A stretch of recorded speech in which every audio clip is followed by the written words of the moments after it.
आपने क्या कभी ऐसा फील किया है कि आप किसी इंसान के साथ कन्वर्सेशन करके बाहर आए हैं किसी मीटिंग हॉल से और आप बिल्कुल पजल फील कर रहे हैं, आपका दिमाग उलझ सा गया है, आप धुंधला फील कर रहे हैं, तो ऐसा लग रहा है कि यार उस बंदे ने सारी एनर्जी को एकदम सक कर लिया है। अगर आपने ऐसा कभी लाइफ में फील किया है, इसका मतलब you might be a victim of toxic manipulation by a toxic person. तो आइए आज के इस कंटेंट में हम 5 ऐसे डार्क साइकोलॉजी ट्रिक्स के बारे में बात करते हैं जो टॉक्सिक लोग नॉर्मली यूज करते हैं मैनिपुलेट करने के लिए। तो पहला कॉन्सेप्ट हुआ गैस लाइटिंग। ये इस तरह का मैनिपुलेटिव बिहेवियर है कि इसके जरिए आपको अपनी याददाश्त, अपने दिमागी संतुलन पर शक करवाने की कोशिश की जाती है। फॉर एग्जाम्पल, आप किसी का रूम शेयर करते हैं, आपकी बात हुई थी कि यार हमें वाईफाई का बिल या इलेक्ट्रिसिटी का बिल हाफ शेयर करना है, और आपने बात बोली और आप भी निश्चिंत होकर ठीक है यार हो जाएगा 15 दिन के अंदर। उसने भी बोल दिया ठीक है मैं कर दूंगा। बट जब उस बात को टाइम हो गया, 15 दिन हो गए, 20 दिन हो गए और वो काम नहीं हुआ, तो आपने अपने पार्टनर से पूछा कि यार वो हमारे बात हुआ था वो तुमने किया नहीं, और उसने बहुत चालाकी से बोल दिया अपना तो ऐसा कोई बात ही नहीं हुआ यार, तू तो हमेशा पता नहीं ऐसी अजीब सी बातें करने लग गया है या लग गई है, हमारा कभी डिस्कशन ही नहीं हुआ, पता नहीं आजकल तेरे को क्या हो गया है। तो इस तरह की बातों से आपको भी डाउट होगा यार ऐसा कभी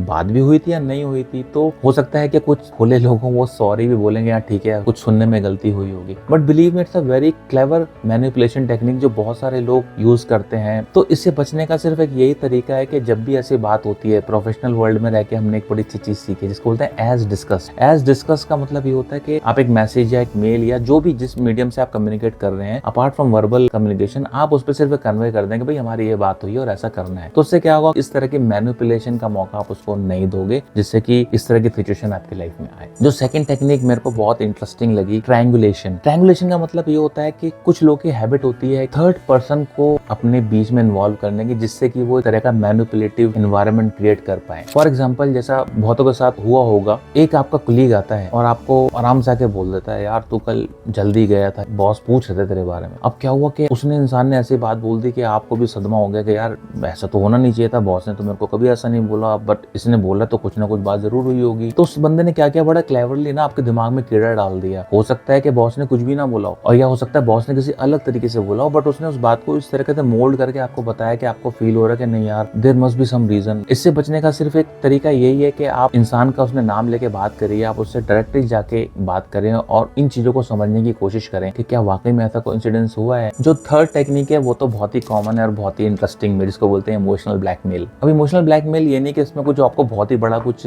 तरीके से ब्लैकमेल किया जाता है। इमोशनल ब्लैकमेल में आपको इमोशनली इतना ड्रेन करने की कोशिश की जाती है जिससे कि आपके बिहेवियर को चेंज किया जा सके। जैसे कि कोई पार्टनर है वो ये बोलता है कि यार आज तो अगर अपने फ्रेंड के साथ गया ना तो मैं ऐसा फील करूंगा या ऐसा फील करूंगी, मैं लो फील करूंगा, या मेरी तबीयत ठीक नहीं है, आज देख लेगा तो अवॉइड कर सकता है। मैं ये नहीं कह रहा कि ऐसा हमेशा इंसान झूठी बोलेगा, बट अगर ये चांस बार बार अगर रिपीट हो रहा है लाइफ में, it might be a case of emotional blackmailing. ऐसा हमारे साथ बहुत बार होता है। जब हम छोटे थे हमारे पेरेंट्स भी कभी कभी इस तरह की कुछ बात करते हैं, लगता है यार इमोशनली ब्लैकमेल करने की कोशिश कर रहे हैं, बट दैट्स ओके, वो once in a blue moon everything is fair. But जब ये एक इंसान इस बिहेवियर को बार बार एग्जिबिट करता है तो क्या होता है कि वो आपकी फ्रीडम भी छीनने की कोशिश कर सकता है। क्योंकि कुछ लोग होते हैं जो इतने ज्यादा शायद पॉजेसिव होते हैं, उनका बिहेवियर ऐसा होता है, वो नहीं चाहते कि उनके अलावा इंसान कहीं और जाए। जब भी आपको रिपीटेटिव ऐसी चीजें लग रही हैं तो इट्स हाई टाइम कि आप बैठ के एक बार इस चीज को कॉन्फ्रंट करें कि भैया लाइफ में सारी चीजें ही इंपॉर्टेंट है, ठीक है एक दो बार समझ में आता है कुछ ऐसी, बट ये बिहेवियर बार बार एग्जिबिट हो रहा है तो इट्स नॉट करेक्ट। तो दोस्तों अगर ये कंटेंट आपको यहाँ तक अच्छा लग रहा है तो आप इस पे कमेंट जरूर कीजिए, अपने थॉट शेयर कीजिए और अपने फ्रेंड के साथ जरूर शेयर कीजिए। हमारे एनालिटिक्स के हिसाब से 90% लोग हमारे चैनल पर आते हैं, देखते हैं, लाइक करते हैं, बट सब्सक्राइब नहीं करते। तो अगर आपने चैनल सब्सक्राइब नहीं किया तो सब्सक्राइब जरूर करें। जो फोर्थ मैनिपुलेशन है वो है लव बॉम्बिंग। एक तरह का ऐसा मैनिपुलेशन टैक्टिक है जो किसी इंसान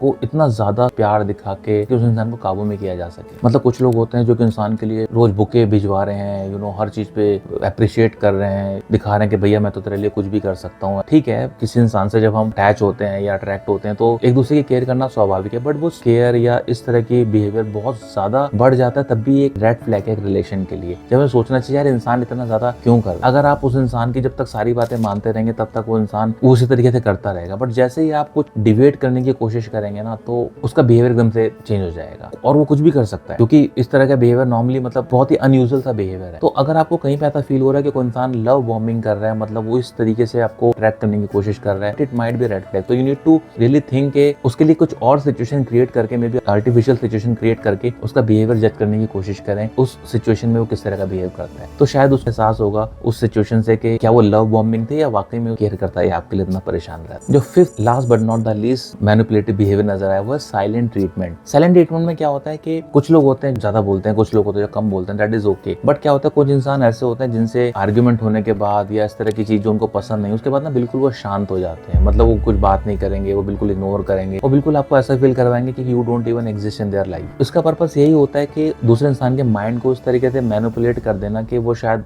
उसकी गलती ना हो तो भी वो आके सॉरी बोले, या वो हमारे सामने गिड़गिड़ाए, या कुछ अपने ईगो को सेटिस्फाई करने वाली चीजें हो। तो जब भी आपको ऐसा लगे कोई इंसान आपके साथ इस तरह का साइलेंट ट्रीटमेंट आपको देने की कोशिश कर रहा है और वो आपसे अपॉलॉजी या कुछ ऐसी चीज एक्सपेक्ट कर रहा है जिसमें आपकी गलती नहीं है, तो you should be direct and you should discuss with him और हर अपफ्रंट कि बॉस देखो ऐसा है कि आई अंडरस्टैंड कि you don't want to speak with me but I would be more interested कि अगर हम बात करके इस चीज को खत्म कर पाए। तो उस इंसान को एहसास होगा कि यार ये बंदा ना साइलेंट ट्रीटमेंट देने वाला बंदा है नहीं, तो उसके बिहेवियर में कुछ चेंज हो सकता है कि आपके इस तरह के इनिशिएटिव से कुछ है। तो दोस्तों लाइफ में बहुत सारे टॉक्सिक लोग होते हैं जो इंसानों को कठपुतली की तरह नचाने की कोशिश करते हैं। तो अगर हम इस तरह के बिहेवियर को समझते हैं तो शायद हम इसका सोल्यूशन भी निकाल पाएंगे। आई एम नॉट सेइंग कि जो इस तरह का बिहेवियर एग्जिबिट करता है वो सारे लोग खराब है, मे बी कि वो दूसरे इंसान की समझदारी की वजह से इस बिहेवियर से बाहर आप उनको भी निकाल पाओ। आज हमने 5 टॉक्सिक बिहेवियर के बारे में बात करी है, मैनिपुलेटिव टेक्निक के बारे में बात करी है। आई रिक्वेस्ट कि आप उनको और समझने की कोशिश करें अगर आप कुछ ऐसा इंसिडेंस अगर लाइफ में फेस कर रहे हैं, एंड आई एम श्योर जब हम चीजों को समझते हैं तो हम उनका सोल्यूशन भी एप्टली निकाल पाते हैं। तो दोस्तों आपने हमारा कंटेंट यहाँ तक देखा उसके लिए धन्यवाद। मिलते हैं अगले इसी तरह के एक इंटरेस्टिंग